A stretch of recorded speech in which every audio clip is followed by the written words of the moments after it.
Hello everyone. I've been asked to use this microphone for the recording. We're really happy to be here. We're really happy to have you. We encourage people to come closer so when we take pictures we don't see like so many empty seats. and we get the warmth of being together and sharing this time. My name is Marita Canedo. I'm part of the Migrant Justice team. I'm the Milk with Dignity program coordinator. We have a bilingual presentation and I'm gonna give the microphone to my friend. Gracias, Marita. Hola, hola, ¿cómo están? ¿Cuántos aquí hablan español? Oh, wow. Listo. Pues primero quiero dar las gracias a todos ustedes por estar aquí presentes para atender nuestra presentación y también a NOFA por abrirnos este espacio para poder presentar acerca del trabajo que estamos haciendo, la comunidad migrante de trabajadores lecheros aquí en el estado de Vermont. Okay, and I'll just introduce myself quickly. My name's Madeline, part of the Migrant Justice team. I'm going to be interpreting today, so what you hear Enrique say in Spanish, I'm going to repeat in English. And just real quick over here, a couple other folks from Migrant Justice, Sophia and Claudia. And then, yeah, so Enrique says, hi everyone, how are you? Who in the room speaks Spanish? First of all, we wanted to start with a big thank you to all of you all for being here, and also a huge thanks to NOFA for having us. We're excited to share with you all and present about the work of migrant justice. Y bueno, lo que vamos a estar haciendo hoy, les vamos a estar presentando qué es justicia migrante, cómo nos estamos organizando la comunidad, y más en estos tiempos tan importantes donde pues el presidente actual, el presidente Trump, pues no nos quiere, y cómo toda esta lucha que estamos haciendo conecta, ¿verdad?, con los derechos de nosotros, los derechos laborales. Entonces sí, y vamos a explicar nuestro programa que hemos creado los trabajadores, que se llama Leche con Dignidad, cómo funciona, qué es lo que estamos haciendo para implementarlo, y también al final vamos a dejar espacio para preguntas y poder tener una conversación con todos ustedes. Pero también durante la presentación nos pueden hacer preguntitas cortas, pero las más grandes vamos a tener una plática al final. So during our presentation, we're going to be talking about what migrant justice, what our organization is, what we do, how we organize, especially now with Trump as the president. We're going to be talking about how all our work for human rights also connects to workers' rights. And that'll bring us to talking about our Milk with Dignity program, how that works, what it's about, how we're trying to expand it. And then we're going to spend some time talking about how to get involved, what folks can do to plug in. And we're going to leave space for a conversation at the end, questions, answers. If you have questions, feel free to shout them out as you go. But if you have longer or bigger discussion questions, please save them to the end and we'll have time then to talk more. Okay. ¿Quién ha escuchado aquí de justicia migrante? Perfecto. Who's heard of migrant justice? ¿Qué han escuchado en sí? ¿Qué quieren compartir? A ver. What have you heard? Who can share something? Uh-huh. My school holds, I'm from Middlebury College, we hold Milk with Dignity table sitting sometimes. I think that's how you say it. So we try to get the message and spread around the pledge. Perfecto. Ok, gracias por compartir. Sí, pues sí, Justicia Migrante, somos una organización fundada y liderada por trabajadores lecheros, inmigrantes, que estamos aquí en Vermont y en estados cercanos también, porque ya estamos también en contacto con otros compañeros en otros estados.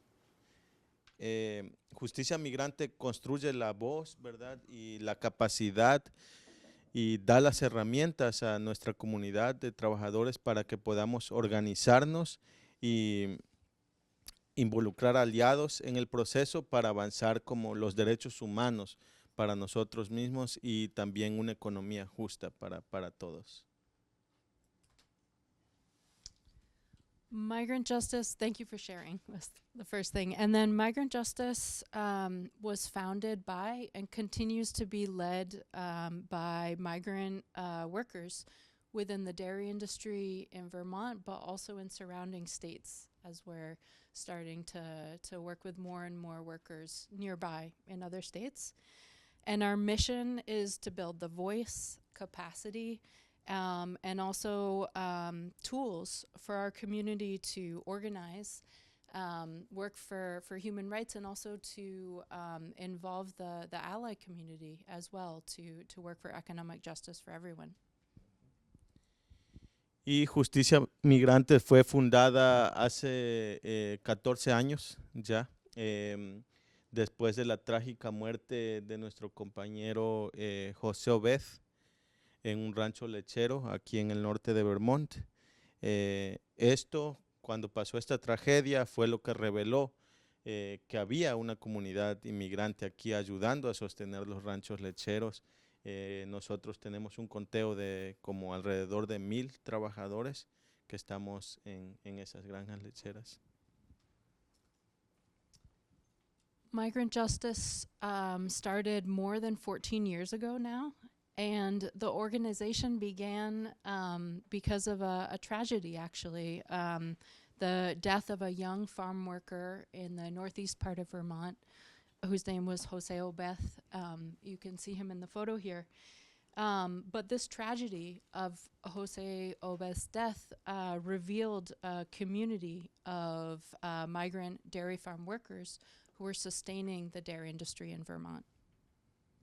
Esa tragedia fue para nosotros la chispa para empezar a organizarnos, nosotros lo decimos así, para empezar a salir de las sombras y decir que aquí estamos, ¿no? Y estamos ordeñando las vacas en Vermont.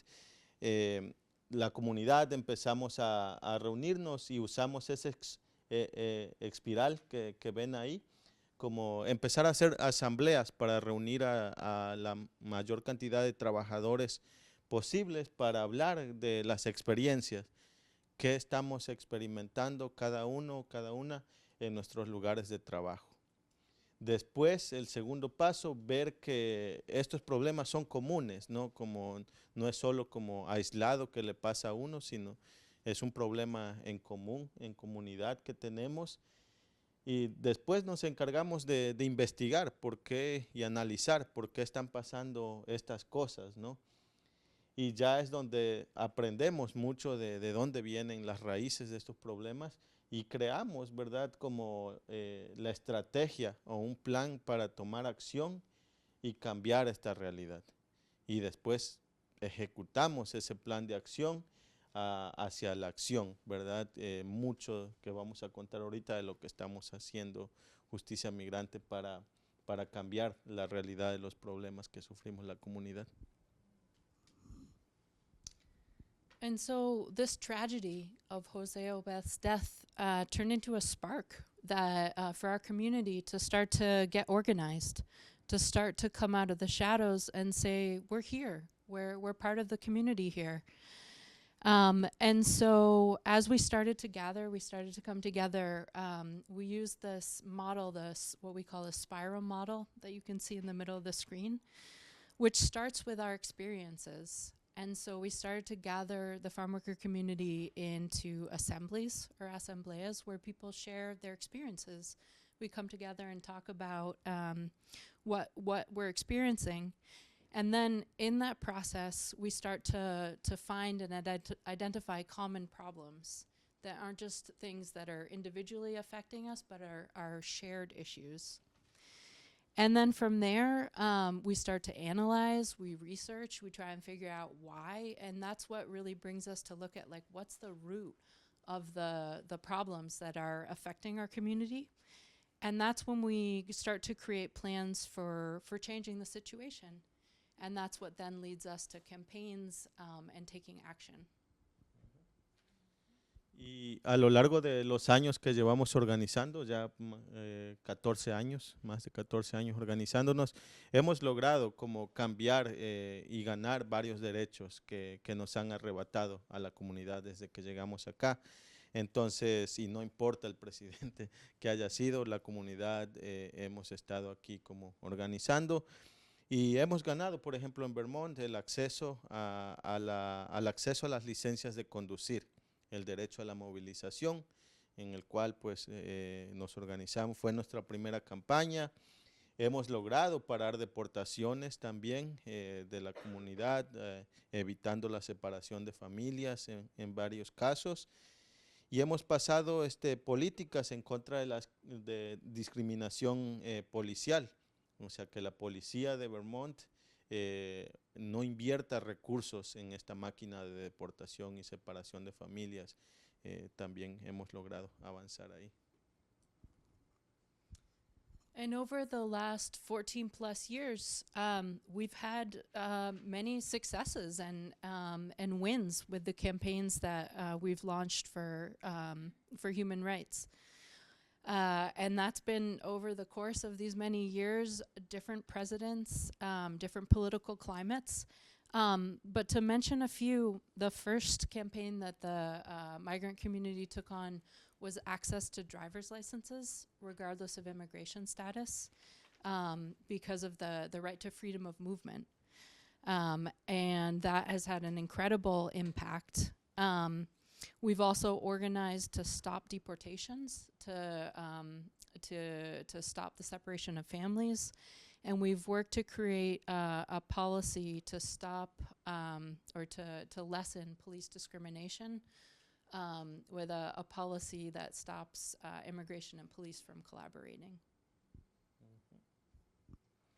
Ok, entonces vamos a seguir adelante. Entonces, para los que, aquí un poco de contexto, ¿no? de la industria lechera. Sí, la lechería controla como la mayor parte de como la mayoría de tierra agrícola aquí en el estado y produce más de 2 billones al año de dólares, incluso más que la industria de esquí en el estado. Entonces, te doy esto. Oh, sigo. Okay. So to go into a little bit more context about the dairy industry in Vermont, we all know that dairy is really important in this state. It's an industry that brings the state over $2 billion annually, and that's more even than the ski industry in Vermont. Y bueno, el 80 al 90% somos trabajadores inmigrantes trabajando en estas granjas lecheras. La mayoría venimos de México y también Guatemala. Es como la mayoría de nuestra comunidad de ahora. Es un trabajo que se hace todo el año, no para en ninguna temporada. Entonces, sí. Y la mayoría de los ranchos son pequeños, bueno, relativamente a otros estados aquí, y tienen un promedio entre 4 a 7 trabajadores como que vivimos en esas granjas, que mayormente también están en las áreas más rurales del estado, y pues estamos ahí más aislados, a veces invisibles, que mucha gente a veces todavía no sabe que estamos ahí, ¿no? On dairy farms, 80 to 90% of the hired workforce are immigrant workers. And most of the migrant workers in our community come from Mexico. Some people also from Guatemala. And something that's specific to dairy work is that it's all year round. It doesn't stop. It's not seasonal. And most of the farms in Vermont, relatively speaking, are still fairly small. We see an average of like 4 to 7 hired workers on most of the dairy farms. As you know or can see, most of the farms are in the most rural parts of the state, or in fairly rural places, which can lead to the invisibility and isolation of the migrant community. También los trabajadores vivimos ahí mismo, como nosotros decimos, vivimos donde trabajamos y trabajamos donde vivimos. Estamos ahí disponibles básicamente las 24 horas del día para el trabajo. Hay un alto porcentaje también de accidentes, por ejemplo, con los químicos, la maquinaria pesada, porque usamos diferentes maquinarias, y también con los animales, pues trabajamos con cientos de animales y sucede como digo, muy típicamente accidentes. Hay una falta de protección para los trabajadores agrícolas en general, ¿no? Que siempre estamos expuestos a diferentes violaciones de nuestros derechos, primordialmente como el acoso sexual, es algo que pasa y no hay cómo solucionarlo hasta ahora, ¿no? Discriminación de género, despidos injustificados, es algo también que de la noche a la mañana pierdes el trabajo y pierdes la vivienda también. Violencia física y en algunos casos también hemos encontrado hasta tráfico humano dentro de la industria lechera. On dairy farms, housing is almost always provided. So we have a saying that we live where we work and we work where we live. And that means that workers oftentimes are basically available like 24/7 because we're there on the farm. Dairy farm work has a high percentage of accidents, unfortunately. We're working with chemicals, working with big machinery, even cows themselves, working with hundreds of animals. They're large animals, and we see a lot of accidents on farms. And also, in general, it's important to remember that agricultural workers are exempt from a lot of labor protections that exist in other industries. And so we see issues with things like sexual harassment, gender discrimination, unjust firings, even in some cases situations where we see violence on farms, and in really serious cases, something as bad as human trafficking. Y bueno, también nosotros sabemos que no todos los ranchos lecheros son así, ¿verdad? Como hay granjeros, granjeras que están intentando hacer las cosas bien, que están como, sí, tratando de dar mejores condiciones a los trabajadores, pero siempre y para mantener sus negocios, ¿verdad? Funcionando bien y que tengan un personal que se siente bien. Pero hay limitaciones económicas para estos ranchos. Los precios de la leche se han mantenido bajos desde hace mucho tiempo y esto dificulta, ¿verdad? Crea como las barreras para mejorar muchas veces las condiciones, aumentos de sueldo, mejoramientos a las viviendas y otras protecciones. Entonces, es una realidad, ¿no? Pero hay ranchos que están como intentando hacer las cosas mejor que otros. But we know that not all farms are the same, and not all farms have bad conditions. We know many farm owners who are really trying to do the best by their workers. And we understand that dairy farmers are being really squeezed by this economic system, and in many cases just are struggling to make ends meet and don't actually have the resources to do things like raise wages or improve housing conditions. Entonces, sí, nosotros entonces en el 2014 hicimos una encuesta para saber las condiciones que estamos contando. Apenas 10 años después volvimos a hacer una encuesta de trabajador a trabajador. Cabe resaltar que yo también he sido trabajador de la industria lechera. Y sí, estábamos saliendo para entrevistar a nuestros compañeros, ¿verdad? En qué ha cambiado 10 años después en la industria lechera en el estado y los estados alrededor, aquí en el noreste.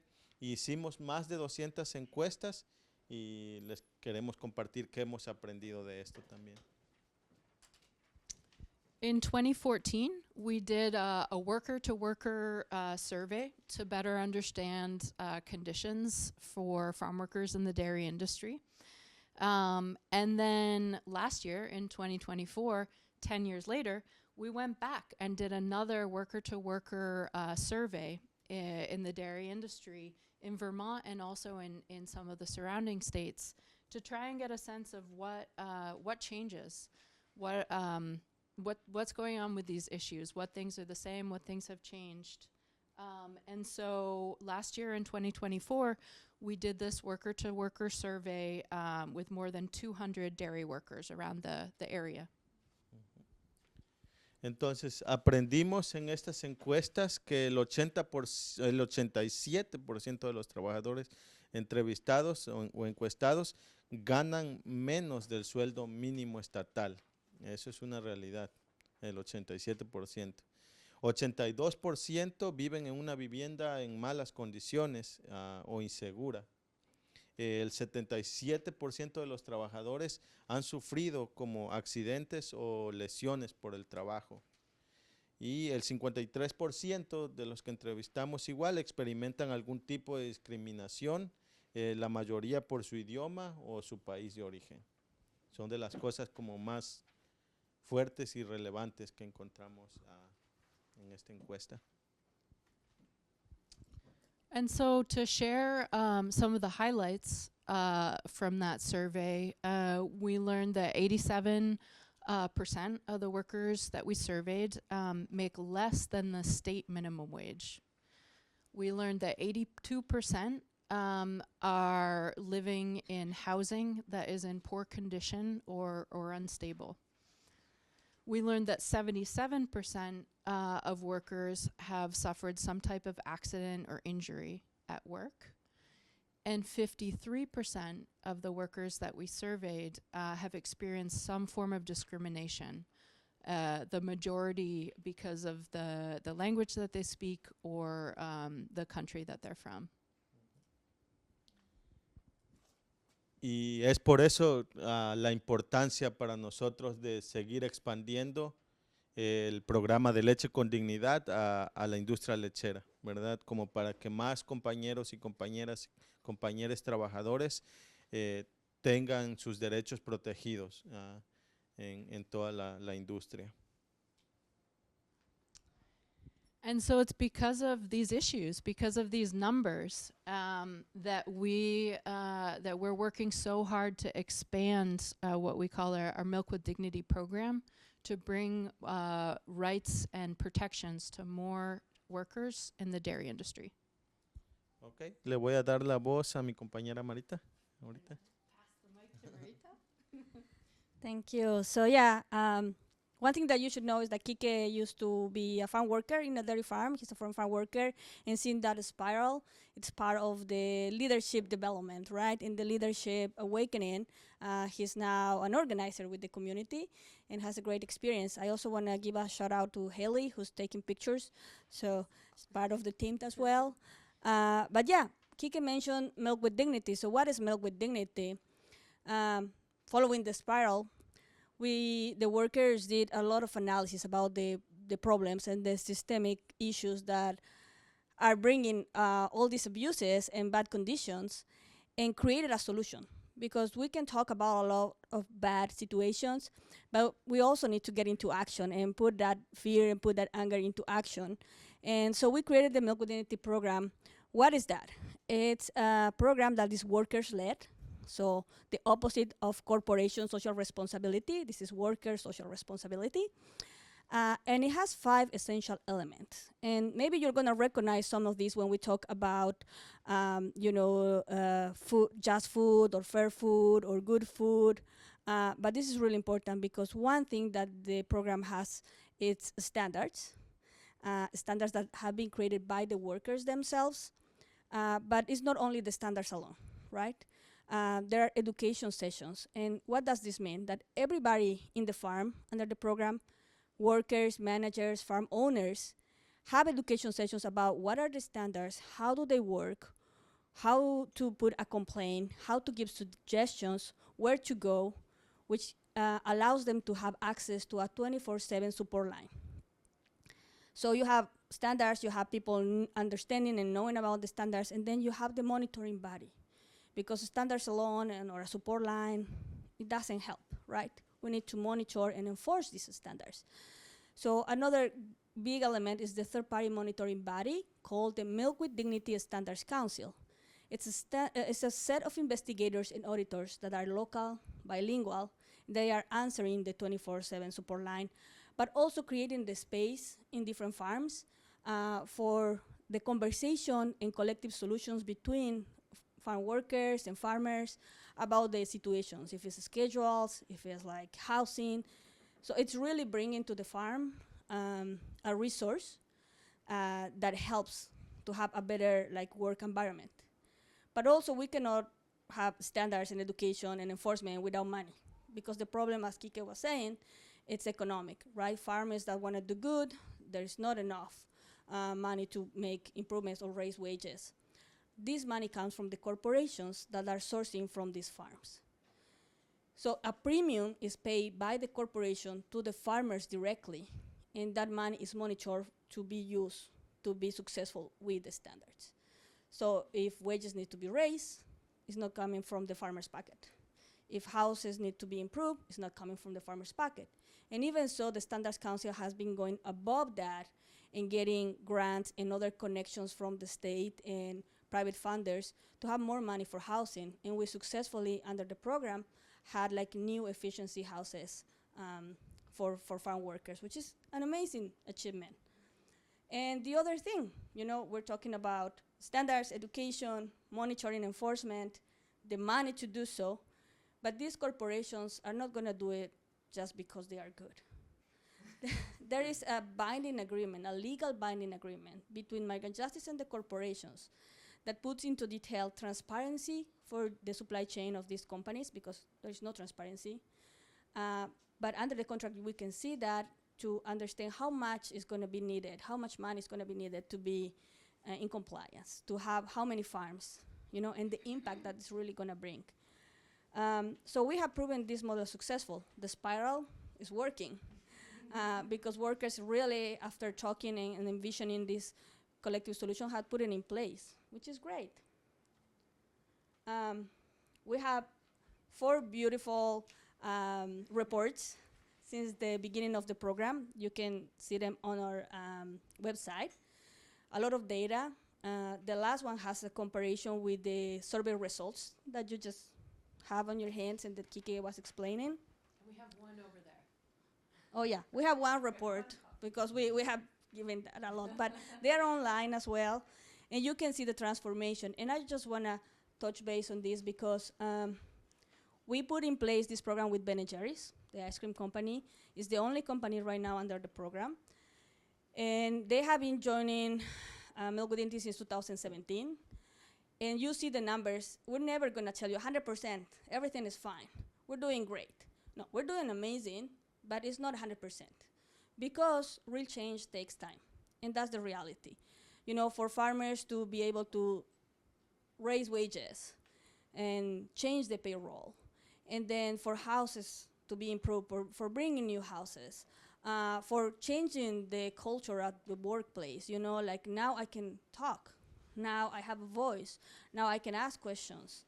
And also the farmer can have a support line that they can call and say hey, I need a policy about this. Can you help me doing this? How can I have this conversation with the workers, or be clear about health and safety and have trainings and things like that. So really important. And the program has been benefiting more than 200 workers. So, many farms in Vermont, but some in New York. Millions of dollars had come from Ben & Jerry's to the farmers' pockets, and also the quality of life has changed.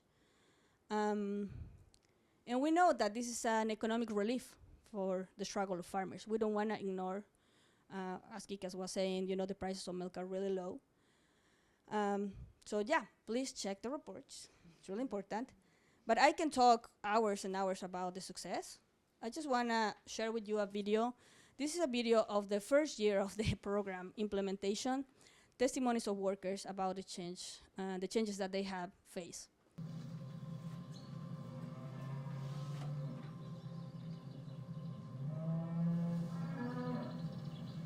Pues mi trabajo empezando, pues nos levantamos en la mañana, llegamos, prendemos las máquinas, arreglamos todo, sacamos las vacas del corral, las metemos para ordeñar. O sea, es todo lo que se hace en un día normal. Pero que hay ranchos que trabajan de 12 horas corridas, le dan media hora de comida de las 12 horas, eso está más pesado. ¿Por qué es necesario? Porque es importante para nosotros como trabajadores que salimos de nuestra casa para mejorar nuestras vidas, no para estar viviendo como te dijera, en condiciones que meramente ya no son humanas. Pero sin el programa nosotros pues no nos aumentaban el sueldo y pues del día de descanso ni se hablara. No sabíamos qué derechos o qué podemos exigir nosotros como trabajadores. Pues antes aquí no nos tomaban en cuenta como cuando nos enfermábamos. Ni nos llevaban al doctor y pues ese día lo teníamos que trabajar. Y si no lo trabajábamos, pues ese día pues, era descontado prácticamente. Y pues ahora bajo el programa de Derecho con Dignidad no lo trabajamos y pues aparte no nos pagan y pues ya los patrones nos llevan al doctor y pues eso es muy importante para mí, para nosotros. Bueno, se siente uno más protegido porque ya sabe uno puede, o sea, ellos te orientan a lo que puede pasar, a lo que tus derechos que tú tienes como trabajador, el derecho que tienes, el respeto tanto de tu patrón, se siente uno más protegido. Si un día yo, por ejemplo, cuando voy a tirar cal en los grupos o hacer el agua de las patas, no tengo las mascarillas, los guantes, todo lo que necesito para que no me dañe mi salud, entonces ya el patrón tiene que acceder a comprar las cosas.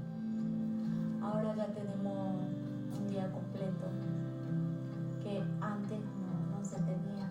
Bueno, ahora que tengo mi bebé, pues ya pasamos más tiempo con ella. Ya tenemos por lo menos un día para estar con ella todo el día. Se siente uno más seguro por todos los beneficios, pues, y saber todos nuestros derechos.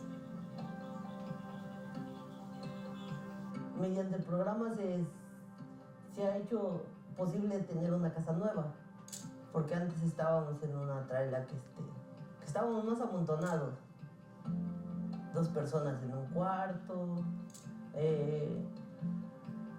poco espacio. Entonces aquí la nueva vivienda pues ha cambiado demasiado porque todo es nuevo. Hay algunas personas que le dan miedo para hablar con los dueños o exigirle algo que ocupan o cualquier cosa, ya sea porque pues, tienen miedo que las corran o algo así, los despidan del trabajo. Con el programa nos hace trabajar mejor, más a gusto, más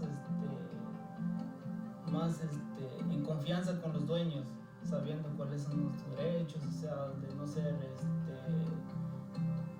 humillado o decir o que te digan cosas que te ofendan. O sea, hay muchos ranchos que pasa eso y por el programa ya no puede pasar eso. Como los del rancheros también se benefician mucho por el programa. Así, yo creo que ambos tienen un gran beneficio, como nosotros, un gran beneficio entre ambos. Y para mí es muy importante que expanda el programa porque de eso el patrón le apoyan a él, pero tampoco también como nosotros como trabajadores tenemos esa voz de ya decir, sabes, quiero un día de descanso, quiero que hagas esto, y eso no es algo necesario para cada trabajador, para que nosotros nos sintamos seguros en decir algo, no nos sintamos con miedo, sintamos la seguridad de decirle al patrón, sabes qué, quiero esto, y ya no tengamos tanto miedo a ellos.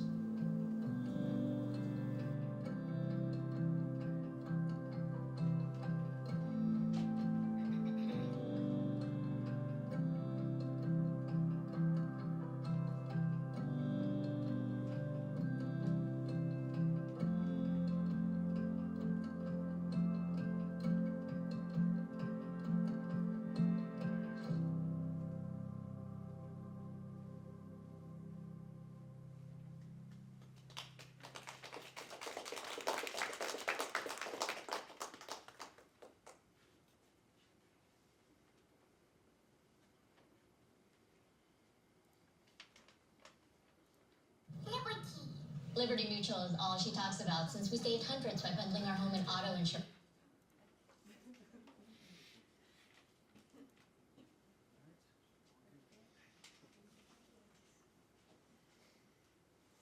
Yeah, so what do you think about that impact on the first year?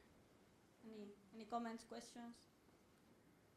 No, it's really good, and now, we are many years after, and more farms have been benefited, but also some farms that weren't able to make these changes have been out of the program, so they lose their economic incentive, and it's a loss for everyone. We don't want that.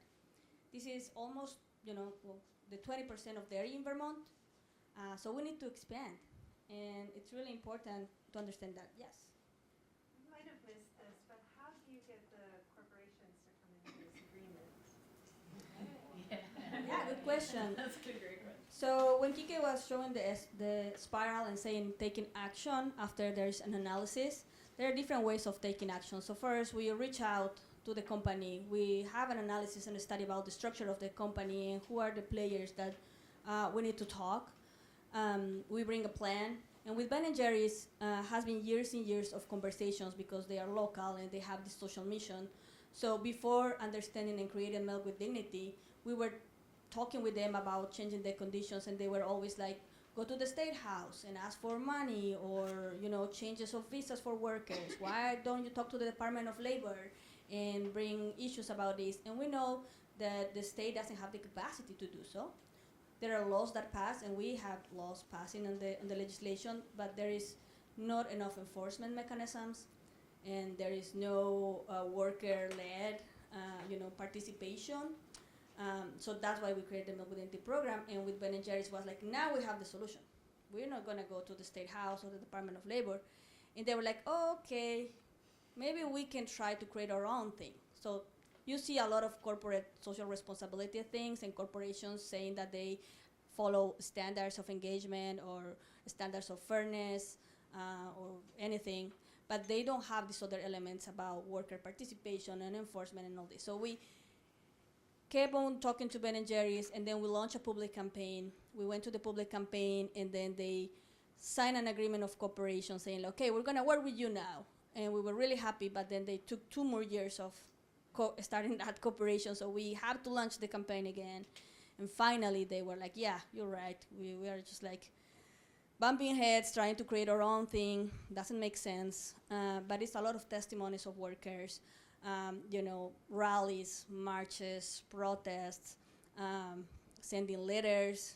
And I'm gonna talk more about now, because with the expansion of the program, we had to do a lot of analysis of other companies. And the one that now we're talking about and campaigning since 2019 is the Hannaford supermarkets. So who buys at Hannaford here? It's okay if you buy there. I buy at Hannaford.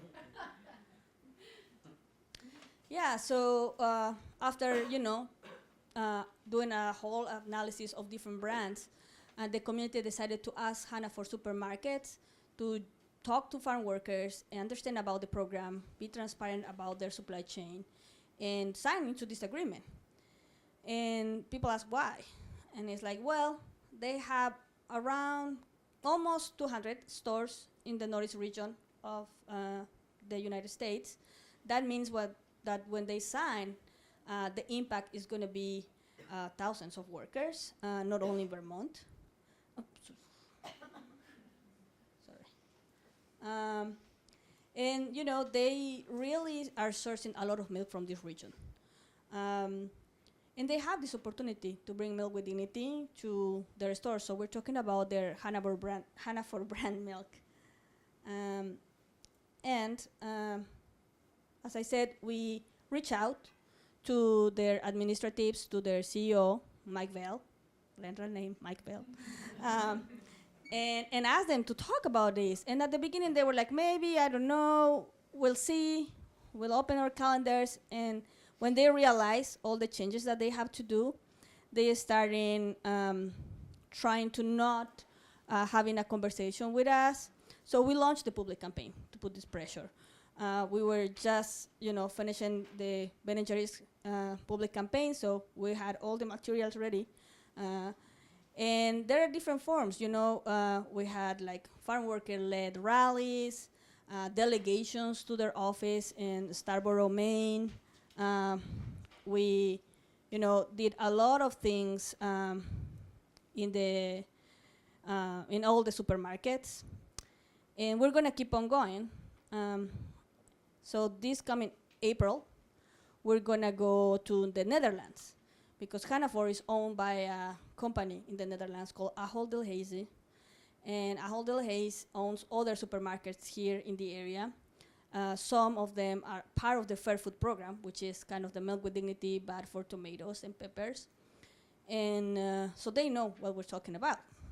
We've been participating on their annual meetings in different ways. First, we sent a question, then we were online, then one of the investors was there. Last year we were there, but we weren't able to get into the meeting, so this year we're going back, and we're gonna get into the meeting and try to engage with Ahold executives and also Hannaford executives. And really, it's like when a kid is not behaving, you talk to the parent, right? So that's what we are doing. That's what we are doing. And we had a lot of support in the Netherlands. Student groups have been doing some research, and we're going to be submitting a formal complaint to the national point of contact, which is kind of the Human Rights Commission here. So talking about how Ahold has these standards of engagement, but is really not putting their supermarket chains into compliance with these standards. And again, when you have standards alone, it's not enough. And also, what they've been doing, because they have been answering, one thing that they've been doing is to create false solutions and trying to imitate the elements of the Milk with Dignity program. So years ago, they create the support line. They had a support line, but they open it to people in their supply chain, and we put it at proof. So workers in farms here called the support line and put complaints. There were 10 complaints, and it's interesting because some of the farms, they said, oh, they are not part of our supply chain. And it's like, can you demonstrate that? Because the trucks go all the way through here, and we know the supply chain of milk, and we know how they get their milk bottle. Like, can you explain how that farm is not part of your supply chain? And they couldn't explain it.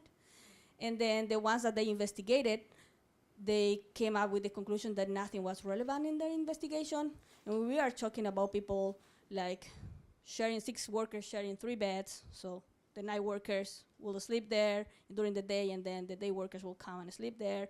We are talking about people not having a bathroom and just showering with a bucket. We're talking about people facing violence in the workplace, like a supervisor coming with a machete, following the workers, and even police being involved in addressing these issues of violence, and they saying oh, we didn't find anything relevant. But they never talk to the workers directly, and when they do their investigations. So it's really important that understand that corporations are gonna try to create their own cakes, but they are not doing that, really, because this program only works with workers' participation and with all the elements. So they have standards of engagement, and specifically talk about human rights, and they're ignoring that. What is the response now? So they did the support line, they did some investigations, now they do their own audits. Hannaford says that they are going to do their own audits in farms that they started. They said they were going to start 2 years ago. They didn't do anything. Then they say, okay, we're going to start now. They didn't start. Now supposedly they are doing it, but they are using a company that does recommendations for animals, and they created their labor force unit, but really it's just recommendations, and it's a checkbox, right? Like the audits are not really talking to people, sitting down, and having this conversation in a safe space where a worker can talk things about their boss without being present. Is the boss really saying, yes, I'm doing this, I'm doing that? And then the auditor can say, oh, I recommend you might have some masks or gloves. But that's a recommendation. There is no enforcement mechanism, which is really important to understand. When you have standards, you need enforcement mechanism, and you need the money to be successful with that enforcement. So yeah, it's really interesting. They are doing this, so we're going to be following. We follow them with everything that they bring, these false solutions. we go and try the cake and see if it has the ingredients, and we prove them, no, like, really, this is bad for your belly. Don't eat that cake. And it's really important to understand when corporations are saying, oh, we're doing good, we're being responsible. If it's not worker-led, if there's no worker participation, it's just another scam. So yeah, don't let Hannaford fool you, even when they give big donations of money, because they do. That's another way of responding.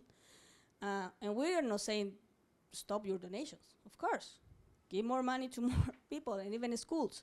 But it's important to understand that that money is not going to farmers, it's not solving the problems in the supply chain. So, you are here. Some of you buy at Hannaford. Maybe you're going to buy a Hannaford at one point if you are on the road or you're in one of our actions, and then you run to buy some like water or whatever. We're asking people to join us into this new effort.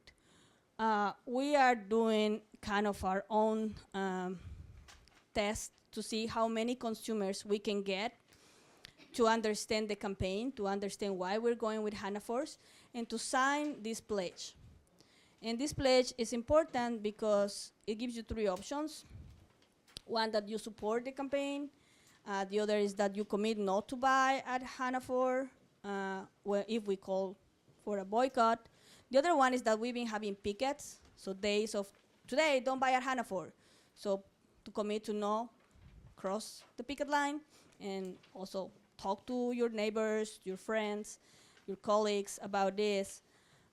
Because we understand Hannaford in many places is the neighborhood supermarket. And a lot of people go there, and a lot of people say, I don't buy their milk, I'm just coming for the veggies.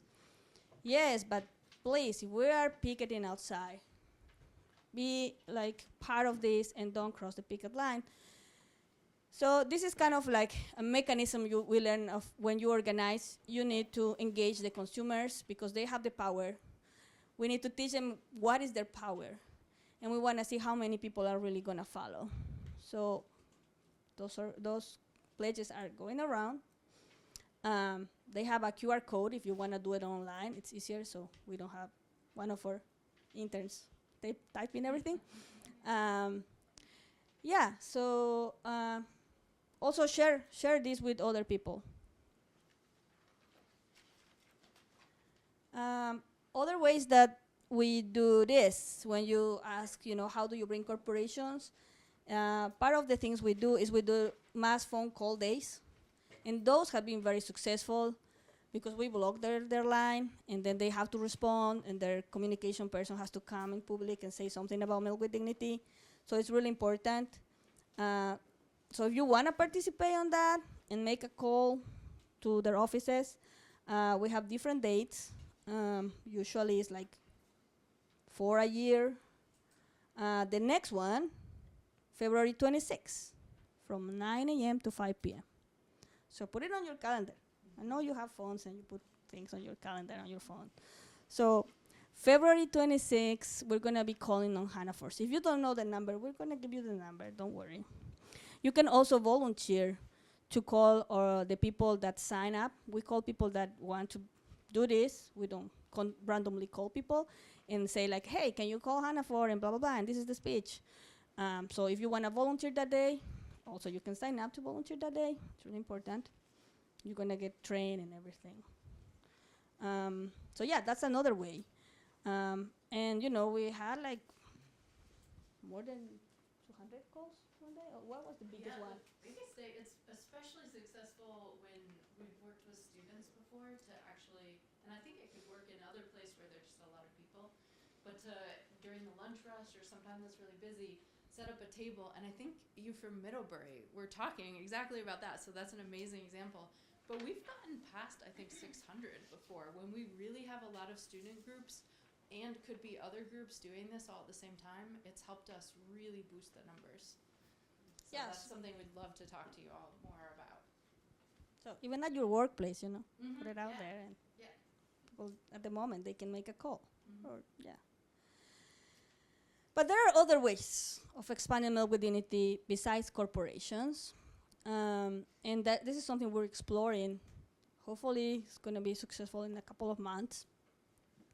And it's talking to other dairy companies, like smaller dairy companies. The institutional procurement, I'm going to explain a little bit more. We are in an institution, and that sources a lot of milk.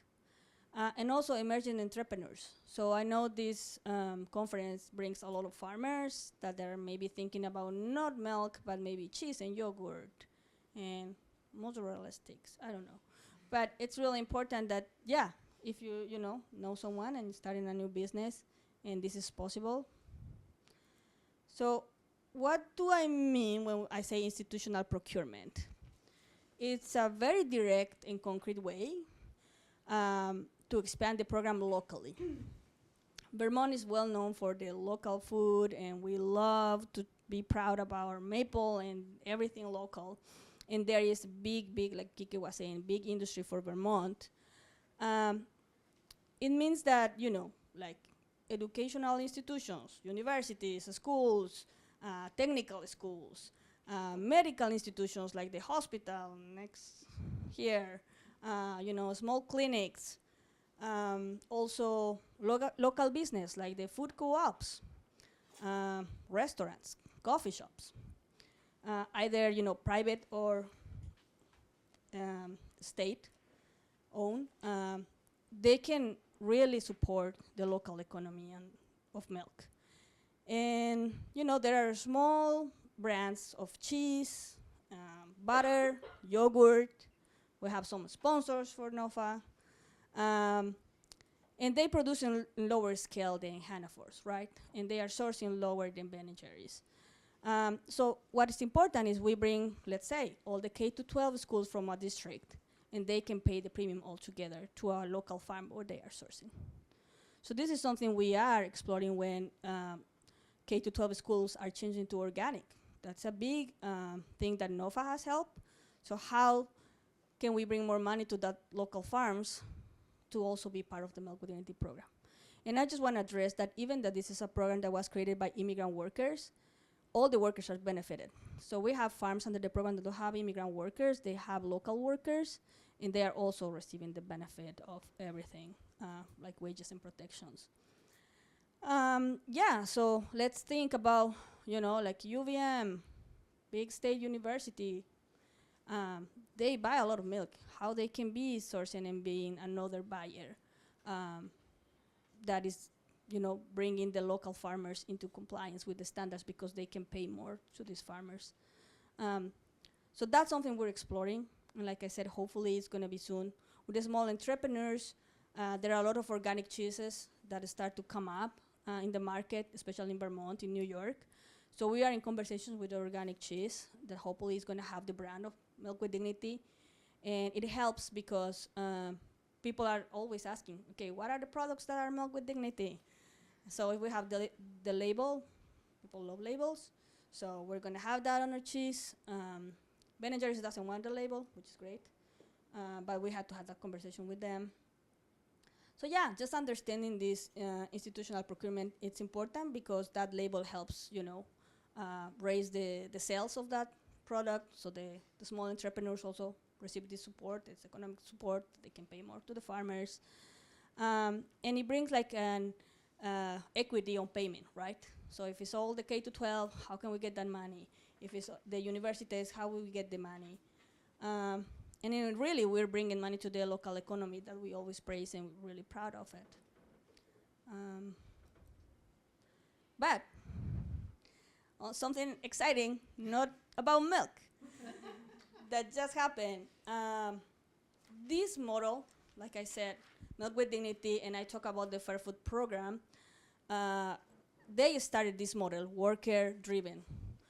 It's called WSR, Worker Social Responsibility.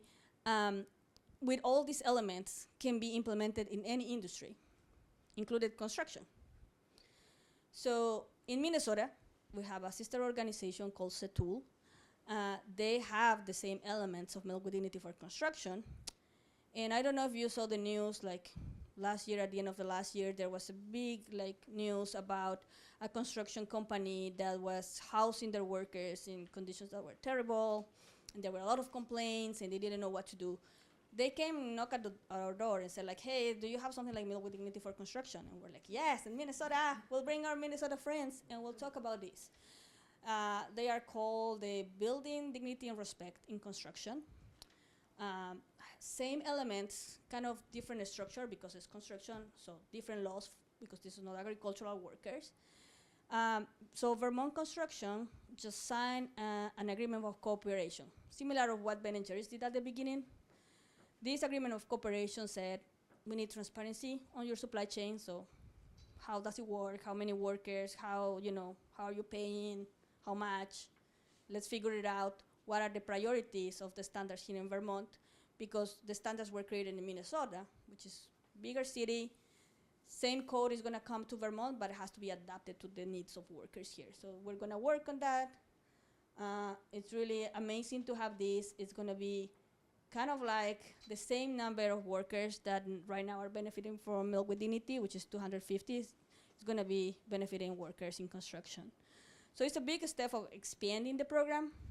We're really happy and excited about that. So while we continue to talk to Hannaford, we're talking to institutions, we're talking to small entrepreneurs, we're talking to other industries, because we can prove that this model is successful. And maybe it's complicated when I explain the elements, but that's why we can open the floor for questions. And I just want to thank everyone, and something that, we brought this campaign with Ben & Jerry's years ago to NOFA. The first time we participated at NOFA, we were campaigning with Ben & Jerry's, and the leader at the moment was Victor Diaz, a farm worker. And his saying was like, if you think about your glass of milk when you're seeing it, you ask yourself where the milk comes from. And of course, it comes from the cows. But the cows don't milk themselves.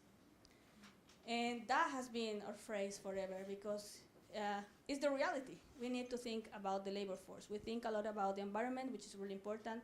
We think about the animals, which are really important, but we cannot forget about the human factor and the people bringing that food to your table. So yeah, I just want to thank everyone. And we're going to open the floor for questions or comments. We have amazing gear, t-shirts, hoodies, hats. If you want to support on that way too. If you want to grab the report, we have one report, but we have more online. Yeah, I don't know if there's anything. Yeah, so we'll open it for questions.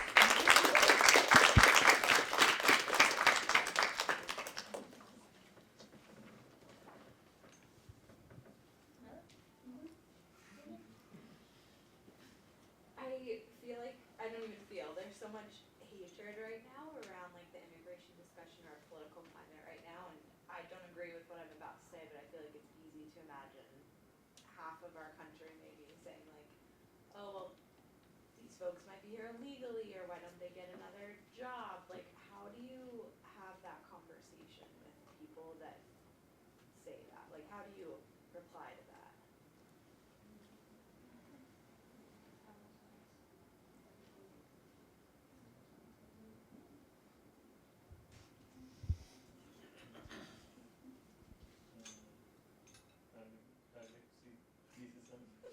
I was asking Kiki if he wants to answer, and he says he's going to add things to what I want to say. Yeah, it's the reality, but it's not new. So we always hear like, oh, immigrants steal our jobs, and we say immigrants do the work right.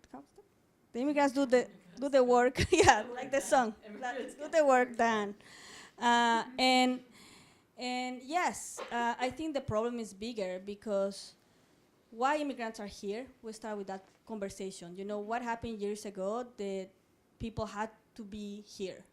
And it's forced migration, and many times they are climate refugees, even if we don't talk out loud about it. And we start talking about oil, and we start talking about pipelines, and how those have been crossing the fields of farmers back in their countries, and now they don't have crops, or there's a lot of pollution in the water. And the only solution is to come here.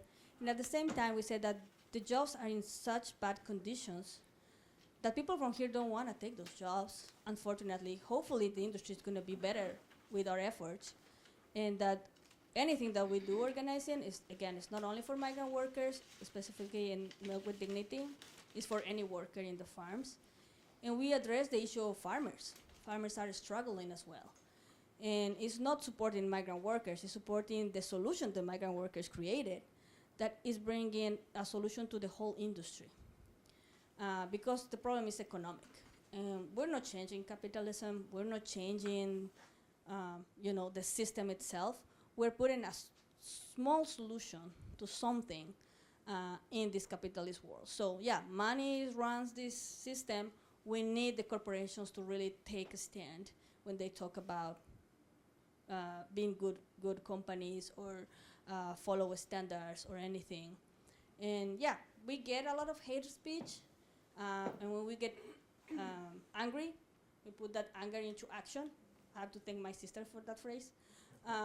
But it's true, like we put that anger into action because it's not worth it to just like have a discussion of words. I think it's important to educate people and keep on going because if tomorrow everybody is deported, I don't know, the cows are gonna suffer. When we talk about a strike in a farm, the first ones that they say that's impossible is the immigrant farm workers. They say like, no, the cows are gonna die. We don't wanna hurt any animal. We can do other kind of actions. And it's true. And it's like people come from families that have been farming for years. They have this connection with the land. They have this connection with farming. And just taking into account that they are not asking more than the minimum is the conversation that we'd like to have.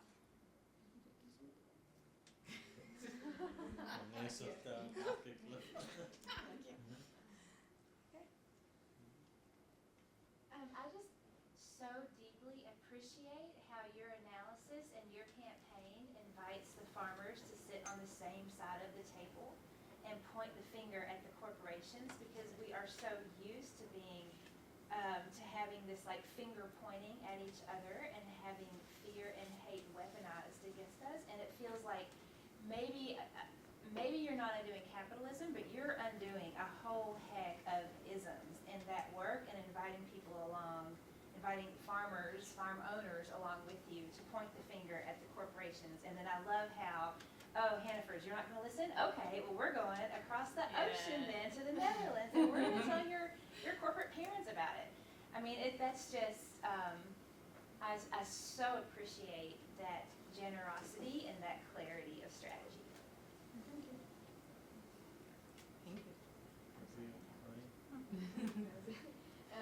Earlier, I know this isn't really your focus, but earlier you mentioned that there are a lot of cases of like unjust firing of laborers without really any adequate explanation. And so I was wondering if you guys had like a system in place or support when that happens, to be able to like relocate workers, or how it really works when that happens.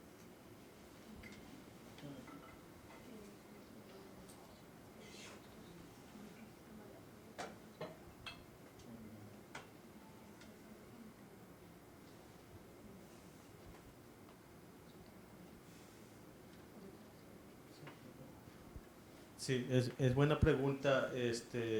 Desde que nosotros iniciamos la organización Justicia Migrante, empezamos como defendiendo estos derechos, ¿no? Sin una estrategia todavía clara. Entonces íbamos rancho por rancho. Si a alguien le robaron el salario o si a alguien lo despidieron injustamente, usando el poder de los mismos trabajadores, ¿no? Tratando de que la fuerza laboral en ese rancho, por ejemplo, se una para demandar esa injusticia. Entonces, hemos logrado así hacer cambios, pero que, o sea, usando la fuerza de los trabajadores, pero que no son sostenibles, ¿no? Entonces, eso nos ha llevado a crear como una visión más clara de qué queremos. Ahorita, bueno, no sé si encontraste ahí. Ok. Ahorita mismo, bueno, fuera de la industria, porque ya ahorita hay más trabajadores en la construcción, hotelería, restaurante. Aquí hay un aserradero, trabajan con madera, un grupo como de más de 10 compañeros que están ahí. Se organizaron todos para pedir aumento de salario y privacidad en la vivienda. porque los dueños, y no me acuerdo el nombre de la compañía, ajá, ajá, pero entonces entraban a las casas sin permiso.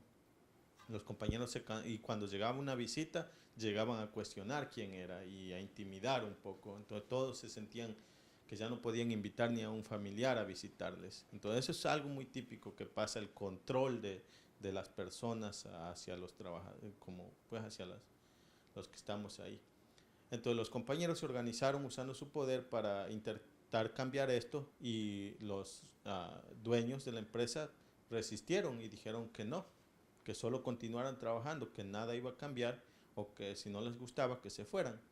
Entonces los trabajadores pues decidieron como mantenerse firmes, y empezaron a crear una división entre trabajadores, llamándolos individualmente para como, hey, yo te voy a regresar al trabajo, pero solo a ti. Entonces empezaron a dividir el grupo. Algunos regresaron bajo condiciones, desgraciadamente, que son menores, reducieron el salario. Pero la mayoría se mantuvo firme y defendieron su derecho. Fuimos ahí a protestar, es algo que hacemos, Justicia Migrante. Fuimos con la media, nuestra propia media, y también como la media de aquí, la televisión y los periódicos y la radio. Y hicimos una protesta, no nos quisieron escuchar, pero sí defendimos el derecho a que no los podían desalojar. Los trabajadores siguen en esa vivienda que es proveída por los empleadores, y sí, están ahí resistiendo. Y también Justicia Migrante tenemos un fondo para cuando los trabajadores se organizan, poder como ayudar a mantener ese poder firme de los trabajadores, que en este es un claro ejemplo de lo que están haciendo los compañeros en el aserradero. Y les estamos dando como hay un fondo para que se apoyen por lo menos para la comida mientras están desempleados, pero siguen ahí en la vivienda, y eso como muestra el poder. Ya de hecho el dueño de la empresa ha ido como a ofrecer incluso dinero para que desalojen las casas y puedan reemplazarlos con nuevos trabajadores. Eso ha intentado desde el principio, solo reemplazar la mano de obra, y los trabajadores no, se han mantenido firmes. Nosotros estamos apoyando con el fondo y la comunicación con la policía en contra del desalojo, y abogados si se necesita. Y el dueño de la empresa ya está como tratando de negociar para poderlos reemplazar. No sabemos qué va a pasar. Nuestra esperanza sería que él se rindiera y acepte aumentar el salario y que les regrese su trabajo. Esa sería la mejor solución, creo que para todos, para los compañeros y para él, porque son compañeros que ya llevan mucho tiempo trabajando allí, que ya saben cómo hacer el trabajo, y era una simple conversación que iban a tener, y él resistió y ahora está sufriendo por sus acciones. Pero sí, esa es la manera, y tenemos como contacto diario con ellos para saber cómo van y apoyarlos de esa manera. Okay, so Kike says that's a great question. And since migrant justice started, we've been doing exactly that, working with workers to defend their rights around specific issues like unjust firings. And what it used to look like was really just going farm by farm, working with people individually to empower workers and bring people together to hold bosses accountable to the workers. And we've been able to come to solutions in some cases, but those solutions, unfortunately, are often temporary. They're not long-term solutions or wide-reaching ones. But right now, something that I wanted to share is a story that's actually about workers outside of the dairy industry, because something that we've seen in the last several years is huge changes of migrant workers starting to have jobs in different industries, working in construction, in hotels and restaurants, all kinds of things. And so something that we have been involved in just in the last 2 weeks is supporting a group of more than 10 migrant workers who got organized together to ask for a raise from their boss, and also ask that their housing be respected, because it's another situation where the employer provides the housing for workers, and they were having issues with their boss and also landlord just coming into the house whenever he wanted, and also when they'd have visitors or family members visit, the boss would show up and be like, you know, who's this? And it was intimidating and disrespectful. And that's unfortunately something that we see commonly in situations where housing is provided by employers. But these workers got together, they got on the same page about this, and they spoke up to their employer and said that they wanted a raise and they wanted privacy in their housing. And the boss said no to their what they were asking for, and said, you know, if you don't like it, you can leave, there's the door. But the workers stayed together. They stayed united and stayed firm in what they were asking for. And just, let's see, last week or a week and a half ago, the group of workers called on Migrant Justice to come and support them because they decided to confront their employer who was threatening to evict them. And so they called Migrant Justice to support them in holding a protest at their workplace, which is a lumber yard in Essex called Lemel Lumber. And so Migrant Justice went there. We called press. We did our own documentation of the situation. And the workers were incredibly powerful in asking what they want is their job back. And they also don't want to be, the boss was trying to evict them from their housing like that very week. And so the workers stayed strong. It was an incredibly powerful moment where the workers are still in the housing that's provided there. And another thing that Migrant Justice has been able to build is a fund to support workers in cases of retaliation. So actually like some money that we've been able to raise. And so that's been something that's really helpful in this case for this group of workers with families who are out of work right now. And so they are still in their housing now. They have not been evicted. Migrant Justice has been in contact with them daily, connecting them with legal representation, and also being an intermediary between the workers and the Essex Police, who is also supporting their housing rights, that there has to be a process. They can't just be like kicked out the next day. And we're not sure what's gonna happen in this case. The best outcome would be for the workers to get their jobs back because they've been there for years. They know how to do the work. It would be better for them, and it would be easier for the farm owner. But this is an example of the kind of organizing, the kind of support, and the kind of action that workers take together with Migrant Justice.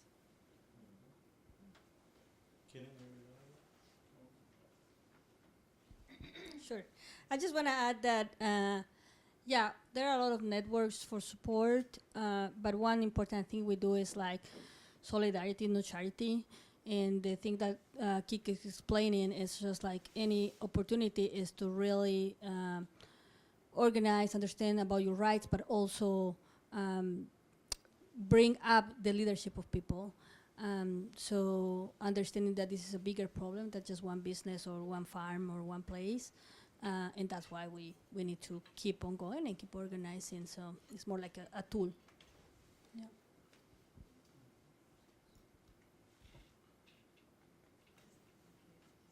I think it's time.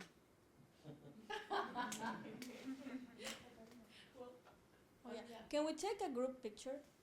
Okay. And so officially the time has come to an end for the presentation, but we're here. We'd love to keep talking to you all.